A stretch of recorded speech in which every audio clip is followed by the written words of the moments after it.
C'était le 3 octobre 2015. Une partie des Alpes-Maritimes dévastée par un épisode méditerranéen. Plusieurs campings de Biot et d'Antibes se sont retrouvés inondés.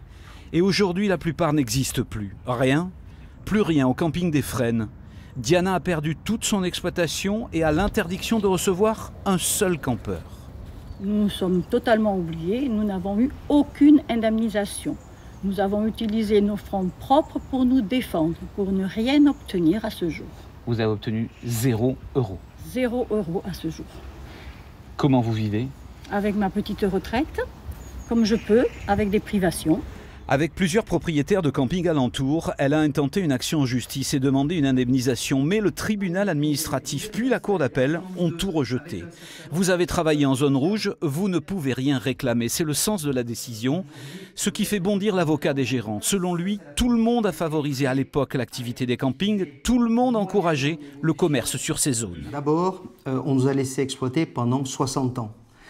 Ensuite, on nous a poussé à investir. Le ministre de M. Mitterrand nous avait poussé à investir dans les années 80. Ensuite, on nous a délivré des autorisations administratives jusqu'en 2010, s'agissant par exemple du camping du Séquoia. Et enfin, la commission de sécurité qui passe tous les 4 ans, ou qui peut passer tous les 5 ans, nous a délivré systématiquement des avis favorables.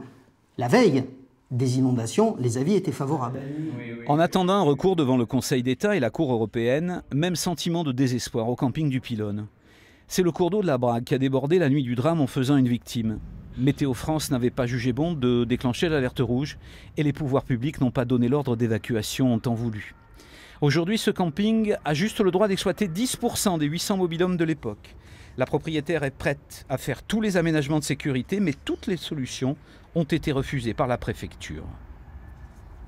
Il y a d'autres solutions aussi, mettre sur pilotis, Enfin, on a 36 solutions, mais on ne veut pas écouter nos solutions. On a vraiment l'impression, paf, qu'on veut nous faire repartir d'un coup. Et quand on est là depuis 66 ans, ça fait mal. Ça fait très mal parce que tout d'un coup, on vous enlève... C'est comme si on vous enlevait votre vie. Alors... Effectivement, dans le Var, les campings en zone inondable ont pu continuer leur activité en construisant des refuges en hauteur et des hébergements sur pilotis. La préfecture des Alpes-Maritimes n'a pas souhaité commenter la décision de justice. Elle explique que la puissance des cours d'eau dans le Var est sans doute différente pour les campings. Elle exclut en tout cas toute nouvelle possibilité d'exploitation sur la zone d'Antibes et de Biot, qui fait désormais l'objet d'une renaturation végétale.